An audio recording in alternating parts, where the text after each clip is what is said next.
J'étais en train de préparer l'analyse du film L'épreuve d'Éric Pope lorsque sont survenus les attentats du 13 novembre à Paris. Euh, Évidemment, je ne m'y attendais pas du tout et pourtant j'étais en train de travailler sur la question même des attentats et de ce que ça représente pour nous. J'ai été extrêmement bouleversé par ces attentats. Je me trouvais dans le quartier du Bataclan, dans le 10e arrondissement, à quelques rues de là, dans un restaurant aussi. Et au fond, c'est une chance si mon restaurant n'a pas été choisi pour être mitraillé. J'ai été extrêmement bouleversé, je dis, j'ai été au bord des larmes pendant 2 jours, je dirais. Je suis retourné le samedi devant le Bataclan pour prendre contact avec la matérialité des choses, voir les gens qui étaient là, les fleurs qui étaient déposées, les bougies. Donc faire acte de solidarité en quelque sorte. Et ça m'a quand même rappelé que, eh bien, juste la veille, il y avait eu un attentat à Beyrouth qui avait fait 23 morts, je crois, et plus de 200 blessés, mais pour lequel personne ne s'était ému en France, tellement nous avons l'habitude d'entendre parler des attentats ailleurs.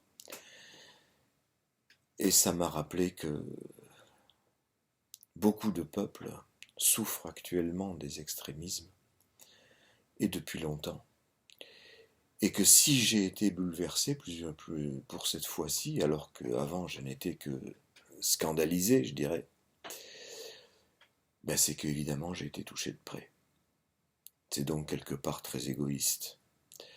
C'est parce que je me suis senti vraiment concerné, c'est-à-dire menacé, c'est-à-dire mis en face de ma propre mort, que j'ai vraiment pu prendre conscience de la solidarité que je pouvais avoir à l'égard de tous les peuples qui souffrent des extrémismes et de quelques dictateurs sanglants aussi, il ne faut pas les oublier. Euh, Néanmoins, je vais revenir au film L'épreuve de Eric Pope, donc, puisque c'était ce que je préparais, et qui consiste à approfondir la réflexion sur tous ces crimes. Le film qui s'intitule en anglais 1 million de fois bonne nuit fait référence à la formule que Juliette Binoche, la mère, dit à ses enfants avant qu'ils aillent se coucher, 1 million de fois bonne nuit. À moins que ce soit un millier, c'est pas grave. Euh, mais en français, on a choisi, à mon avis, un meilleur titre pour une fois, L'épreuve. Et pour ce qui est de cette intervention que je fais aujourd'hui, je peux l'intituler Le sacrifice. Parce que je voudrais renouer cette épreuve avec de tout ce qu'il y a de sacrificiel dans la condition humaine.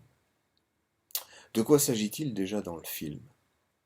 Eh bien, Juliette Binoche, qui interprète le personnage de Rebecca, qui est une photographe de presse qui va sur tous les théâtres de guerre dans le monde pour en ramener des photos, pour témoigner de ce dont il s'agit. Pour, dit-elle, que nous, dans notre petit confort, on s'étrangle un petit peu en buvant notre café le matin et en regardant ces images qu'elle a faites à la télé.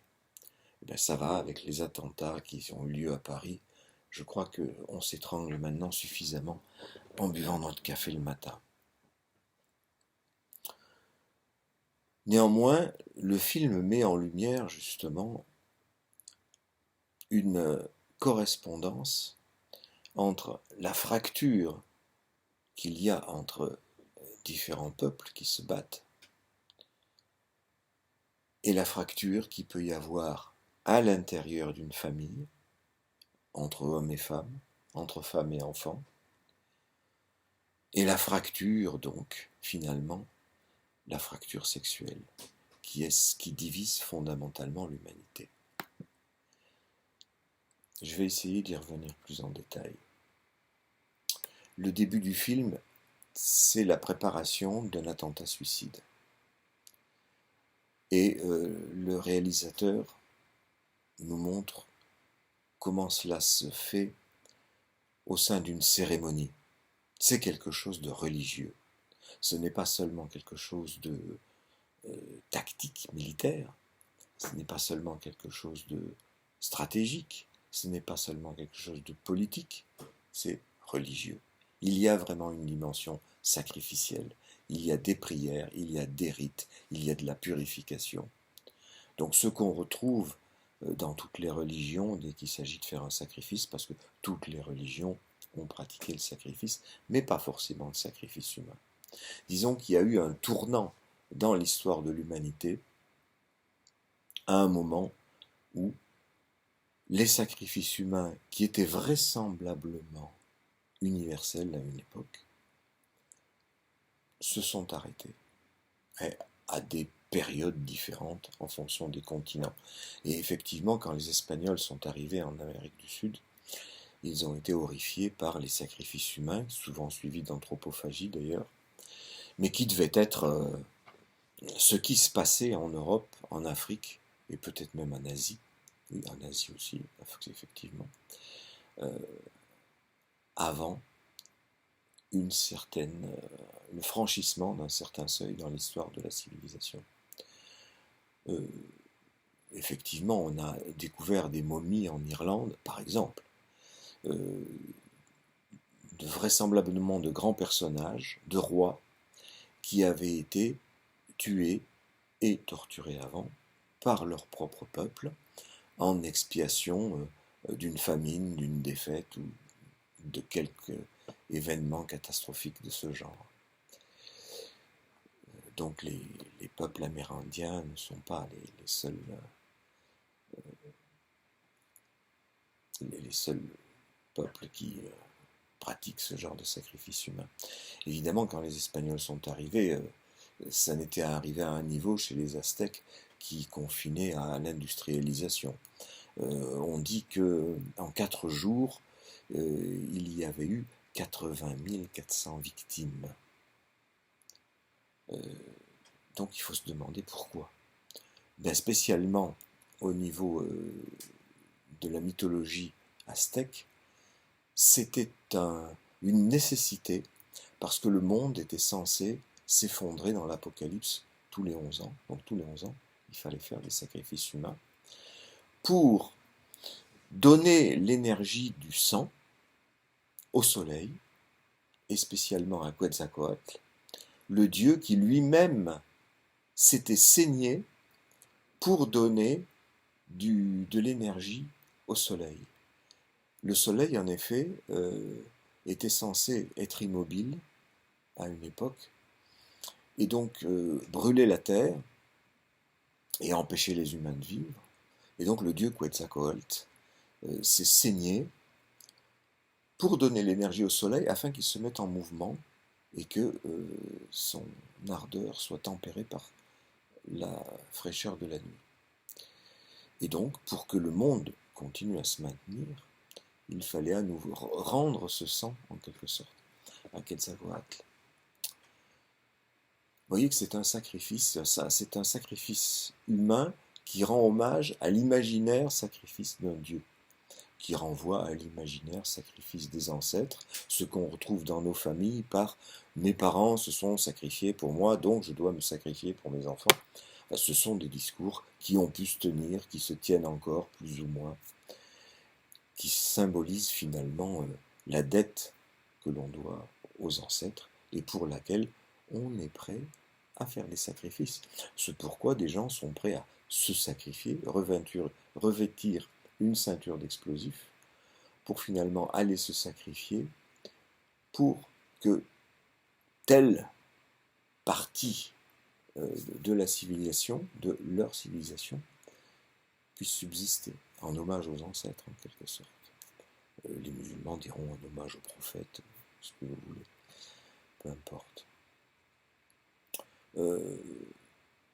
C'est un exemple, mais si on prend toutes les mythologies du monde, on retrouve quelque chose de semblable. Euh, il se trouve que dans la mythologie chinoise, nous avons le même combat par rapport au soleil qui était dit dans un certain mythe, lui allait trop vite, contrairement à chez les Aztèques où il était immobile. Le soleil tournait à toute vitesse et ne laissait pas la nuit s'installer. Donc il y a un dieu qui a poursuivi le soleil avec un bâton et qui l'a obligé à s'arrêter. Donc ce qu'il a fait, c'est-à-dire qu'il a ralenti son rythme de façon à ce que la vie devienne possible pour les humains. Et du coup, ce dieu est tombé à ce moment-là, et son corps, c'est devenu les montagnes, et son bâton, les arbres qui poussent dessus. Et c'est en quelque sorte, ce dieu, c'est devenu la nature. La nature, représentée ensuite par les 4 dragons qui représentent les 4 points cardinaux, sachant qu'il y a le dragon bleu plus spécialement chargé de l'eau, des cours d'eau, de la pluie. Et lorsque les paysans souffraient un épisode de sécheresse, ils demandaient au dragon bleu d'accorder la pluie. Et en échange, le dragon bleu demandait des sacrifices humains, et spécialement des sacrifices d'enfants.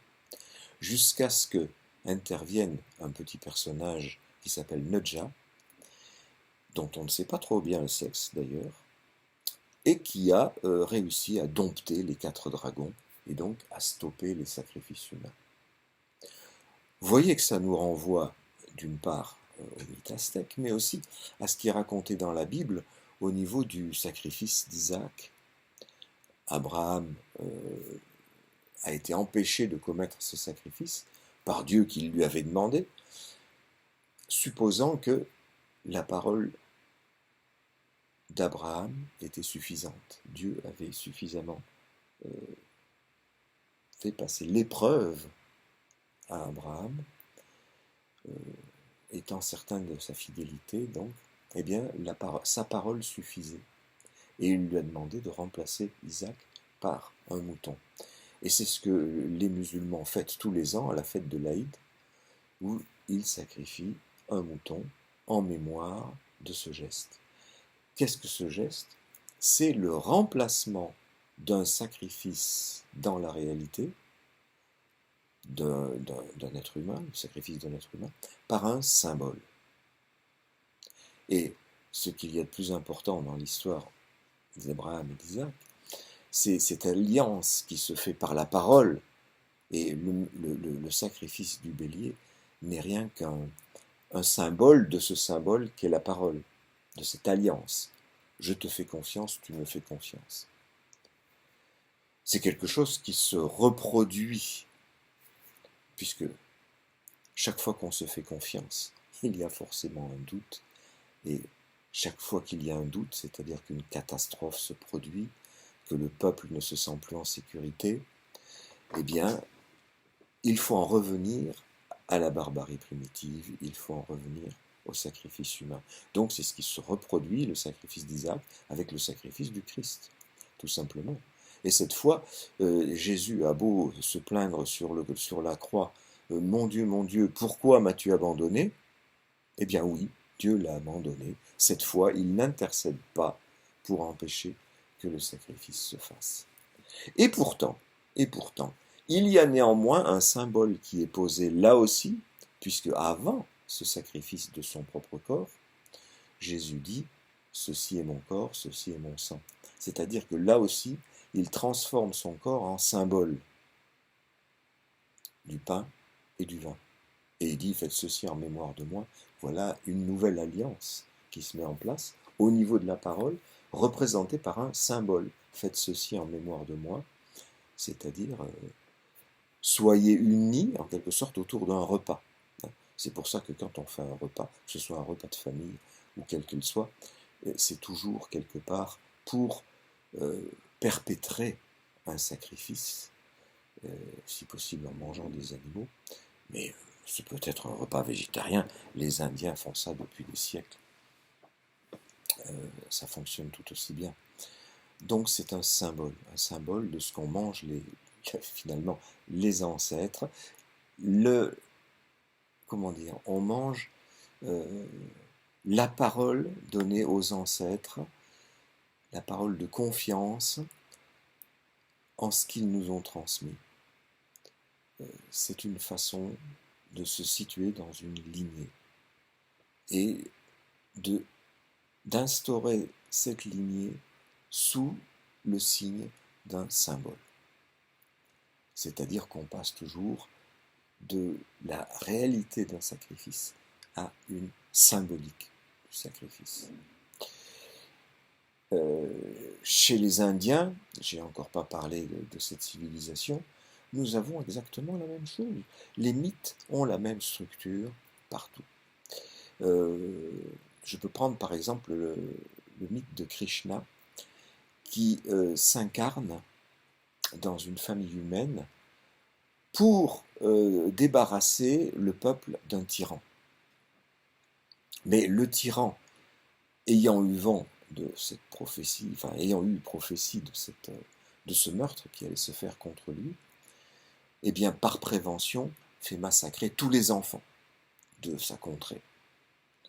Vous voyez qu'on retrouve le sacrifice des enfants en Chine, le sacrifice de n'importe quel être humain chez les Aztèques, le sacrifice d'Isaac qui est l'enfant, ou le sacrifice de Jésus qui est aussi l'enfant de Dieu. Et on retrouve aussi effectivement le massacre des innocents dans la Bible, où Hérode étant lui aussi persuadé que le Christ vient pour l'assassiner, pour le spolier de son pouvoir, fait lui aussi tuer tous les enfants nés à cette époque-là, pour être sûr d'être débarrassé. C'est totalement parallèle, cette histoire du sacrifice des enfants, dans le mythe de Krishna et dans le mythe de Jésus. Et c'est aussi, chez les Indiens, cette autre histoire, celle de Ganesh. Ganesh qui est le fils de Parvati, Parvati, l'épouse de Shiva, qui ne se sent pas en sécurité parce qu'elle est toute seule à la maison, et elle crée de toutes pièces un être humain, puisque Shiva est toujours en prière, en méditation dans la montagne.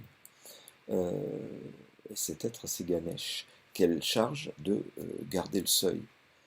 Et un jour, Shiva revient à la maison et trouve Ganesh qui l'empêche de rentrer, parce que, puisque Parvati est la femme de Shiva, eh bien, Ganesh est logiquement le fils de Shiva, mais il ne sait pas qu'il est le fils de Shiva, et Shiva ne sait pas qu'il est son fils. Et donc, Shiva coupe la tête de Ganesh. Mais quand Parvati s'aperçoit de ce drame, elle réclame que Shiva répare sa bêtise, ce que fait Shiva en coupant la tête du premier animal vivant qu'il trouve dans la jungle, c'est-à-dire un éléphant. Et c'est la naissance du dieu éléphant. Vous voyez qu'on retrouve la même chose, c'est-à-dire la lutte du père et du fils, des ancêtres et de leurs suivants, avec parfois le père qui gagne, parfois le fils qui gagne, mais à chaque fois, il y a mort et résurrection, comme pour le Christ. Isaac, qui a failli être mort, quelque part est ressuscité par l'intervention de Dieu, Jésus ressuscité par l'intervention de Dieu, et Ganesh ressuscité par l'intervention de Dieu, Krishna qui échappe au massacre, mais il a failli être massacré, il en réchappe, et il va sauver les hommes, lui aussi, de la tyrannie. Donc c'est ce que veulent faire tous les gens qui se sacrifient aussi. Leur but, en instaurant la terreur, c'est de se libérer de la tyrannie, quelque part. Il y a donc une structure commune de tous ces mythes. À chaque fois, il s'agit d'amener un symbole à la place du sacrifice humain. Et le pas final, me semble-t-il, est donné par Calvin. Le pas intermédiaire, c'est quand on remplace encore le pain et le vin à la messe par l'hostie. L'hostie qui n'est plus quelque chose qui nourrit, c'est vraiment un symbole de la nourriture qui était le symbole du corps du Christ, du corps du sacrifié. Donc nous passons de symboles de plus en plus ténus jusqu'à Calvin, dis-je, qui instaure très précisément qu'il s'agit d'un symbole, alors que l'Église catholique en tenait encore à l'époque, et en tient toujours aujourd'hui d'ailleurs, au concept de transsubstantiation, qui veut dire que ce n'est pas une métaphore, mais c'est bien la transformation réelle, véritable et substantielle du pain et du vin, ou de l'hostie, en corps du Christ. Réel, véritable et substantiel sont les trois termes écrits explicitement dans les minutes du concile de Latran en 1215, qui a établi ce concept de transsubstantiation. Vous voyez que c'est une façon de dénier la métaphore. C'est-à-dire qu'on mange l'hostie, mais c'est un véritable sacrifice humain. On mange le corps du Christ. Bien entendu, tous les catholiques, tous les chrétiens savent bien qu'il s'agit en réalité d'un symbole, ce que Calvin dit explicitement. Eh bien, et pourtant, on sait très bien que entre les protestants et les catholiques, il y a eu des massacres effroyables, dans la réalité, au nom de cette histoire de symbolique. Les uns en tenant pour un vrai symbolique et les autres pour un faux symbolique. À quoi ça tient, les massacres? Mais on se bat là-dessus, sur la question symbolique. Et c'est toujours le cas aujourd'hui. Si les attentats suicides sont ritualisés de cette façon, c'est qu'il s'agit toujours d'en faire un symbole, de transmettre un message. Revenons au film. Que fait Rebecca? Eh bien justement la même chose. Elle se sacrifie pour transmettre un message, pour fabriquer du symbolique. C'est-à-dire qu'elle veut que ces photos soient diffusées, qu'on comprenne quelque chose de ce qui se passe là et qu'on fasse quelque chose. Et elle se sacrifie effectivement lors d'un attentat. Elle risque d'y passer. Elle est blessée très gravement. Ce qui l'amène à rentrer chez elle et à retrouver ses enfants qu'elle avait quelque peu délaissés, pour la bonne raison qu'elle est tout le temps en théâtre d'opération à droite ou à gauche, et que c'est le mari qui s'occupe des enfants pendant ce temps-là. Donc quelque part, elle se sacrifie elle-même, et d'autre part, elle sacrifie ses enfants. Non pas sur un autel avec un couteau, mais du simple fait qu'elle a cessé de s'en occuper pour s'occuper du monde. Avec la meilleure bonne foi du monde. Autrement dit, dénoncer les sacrifices, c'est bel et bon, n'empêche, elle aussi, elle fait des sacrifices. Et ça nous amène à interroger cette famille en tant que son mari le lui reproche, ce sacrifice, son absence. Et donc il finira par la quitter. Notamment après le fait que Rebecca ait amené sa grande fille sur un théâtre d'opération en Afrique, où il y a justement une action terroriste, et où, donc, là aussi, comme Krishna, comme Isaac, sa fille, a failli être sacrifiée, véritablement, par les balles des terroristes. Donc son mari la quitte. La fracture dans le monde devient une fracture dans la famille. Une fracture qui tient à quoi? Au fait que, pour faire du symbolique, Rebecca a échangé les rôles, en quelque sorte, entre homme et femme. Normalement, c'est l'homme qui part à la chasse, ou à la guerre, ou au travail, pour ramener de quoi nourrir ses enfants, tandis que la femme reste à la maison. Et là, Rebecca a inversé les rôles.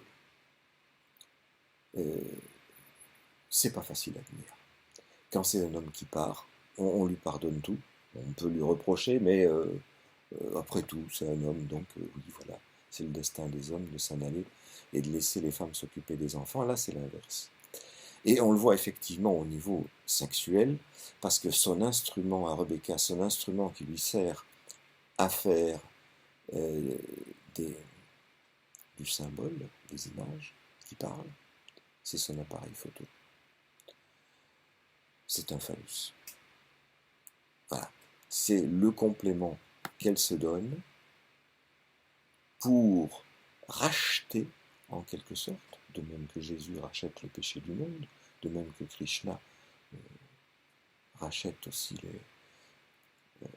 le peuple en supprimant le tyran, et ainsi de suite, de même que les Aztèques font tenir le monde. Elle rachète en quelque sorte la castration avec ce supplément phallique qu'elle se donne, l'appareil photo. Le supplément phallique, c'est-à-dire ce qui permet d'engendrer du symbole, au même titre que le phallus engendre des corps. Le parallèle entre les corps sacrifiés et le symbole que représente le sacrifice, eh bien, il est le même au niveau de ce qui scinde l'espèce humaine en deux, entre les hommes et les femmes. C'est-à-dire qu'il y a un sacrifice, et comme à propos de Quetzalcoatl, eh bien, les femmes sont les personnes qui se sacrifient, elles saignent, elles se font saigner, c'est comme ça, naturellement, bien entendu, mais elles saignent régulièrement, ce qui rappelle un sacrifice, ce qui rappelle la castration qui n'est pas autre chose que, qui n'est pas une réalité, bien entendu. Hein, les femmes ne sont pas le produit d'une castration, mais la castration, c'est ce que les enfants imaginent comme explication pour la différence des sexes, parce qu'ils n'en ont pas d'autre. Même si on leur en donne une autre, même si on est des parents modernes et qu'on leur explique tout de l'appareil sexuel masculin et féminin, ça ne leur convient pas. Ça ne fait que refouler cette explication que tous les enfants se donnent, garçons et filles, c'est-à-dire la fabrication d'une femme, c'est à partir d'une castration. Il y a eu un sacrifice. Un sacrifice, pour quelle raison? Parce qu'on a péché. Effectivement, les enfants sont tout le temps en train de pécher. Et c'est normal. Ils font n'importe quoi quand ils sont petits, ils font pipi partout, caca partout, ils mangent salement, etc. Donc on est sans arrêt en train de les reprendre, en train de leur dire tu ne fais pas bien, il faut faire autrement.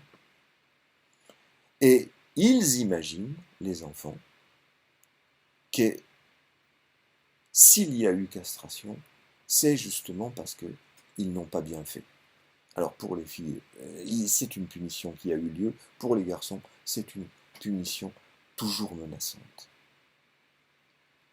Donc ils ne sont pas mieux lotis les uns que les autres. C'est pas mieux de se sentir coupé pour avoir fauté que de se sentir sans arrêt sous la menace d'une coupure en vue d'une faute. C'est, vous voyez, le rapport aux ancêtres, le rapport aux grands, aux parents.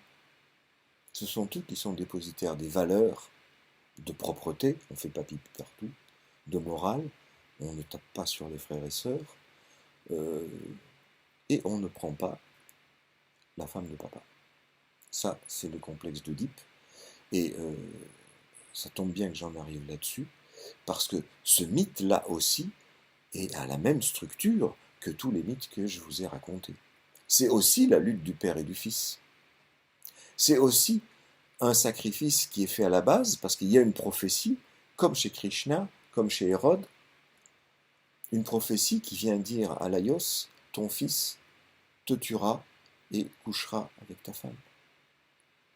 Et pour éviter cela, comme Hérode voudrait éviter d'être sacrifié, comme le tyran indien voudrait éviter d'être sacrifié, eh bien, Laïos va demander à un esclave de tuer Oedipe, ce que l'esclave ne fera pas, apitoyé par la faiblesse de l'enfant, d'où Oedipe sera élevé dans une autre famille, et il s'en suivra ce que l'on sait, c'est-à-dire qu'il tuera quand même évidemment son père à un carrefour, parce qu'il ne sait pas que c'est son père, et son père ne sait pas que c'est son fils. On retrouve l'histoire de Ganesh par rapport à Shiva.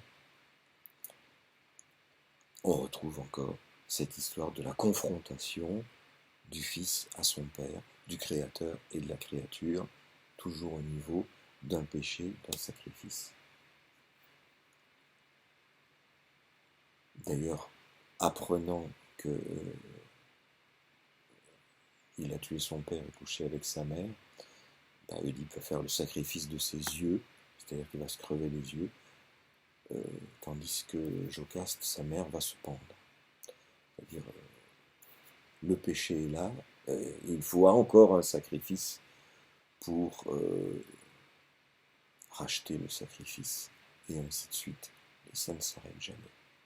Et comme je l'ai dit, chaque fois qu'un peuple se sent spolié, se sent au bord d'une catastrophe, que ce soit une famine, que ce soit même une catastrophe imaginaire, comme chez les Aztèques, c'est-à-dire le monde qui s'effondrerait dans l'Apocalypse. Mais pour certains musulmans à l'heure actuelle, ils ont le sentiment que leur monde s'effondre dans l'Apocalypse, et qu'il leur faut donc conquérir le monde pour le racheter, en quelque sorte. Eh bien, il faut en passer par ce par quoi l'humanité est toujours passée, quelles que soient les religions, c'est-à-dire des sacrifices. On en revient à la barbarie, c'est-à-dire on laisse tomber le symbole pour passer à la réalité, tout en essayant par des rites, par des prières, etc., et en faisant passer le message par des vidéos très bien faites par Daesh, etc., de symboliser néanmoins cette chose. Mais il y a quand même le retour à la barbarie, où on voit que le symbole n'est jamais suffisant. Fabriquer du symbolique, ça en passe par du sacrifice, de la violence. Et ça rejoint ce que font tous les enfants lorsqu'ils jettent leurs jouets au loin, où ils les cachent, où ils les cassent, parce que lorsqu'ils font ça, ils gardent le symbole de l'objet en mémoire, une image de l'objet, et le mot qui représente l'objet. C'est leur façon à eux de fabriquer du symbolique, c'est leur façon à eux de rentrer dans le langage. Et souvent d'ailleurs les enfants sont extrêmement violents. Heureusement ils n'ont pas les moyens de l'efficacité de leurs gestes, mais bien des fois, oui, ils tueraient bien père et mère, ou la petite sœur, le petit frère. C'est très refoulé par la suite, hein. Mais parce que c'est condamné par les parents, au même titre que faire pipi et caca partout, ou manger salement. On ne fait pas d'actes violents, et pourtant, les enfants sont bien près d'en faire. Et ils le refoulent, parce que c'est ça la civilisation. On le remplace par du symbole. Mais si une catastrophe leur arrive dans la tête un jour ou l'autre, il se peut que le symbole ne soit plus suffisant et qu'il faille en revenir à une réalité de massacre. Voilà ce que nous vivons aujourd'hui d'une façon plus aiguë que ces années passées.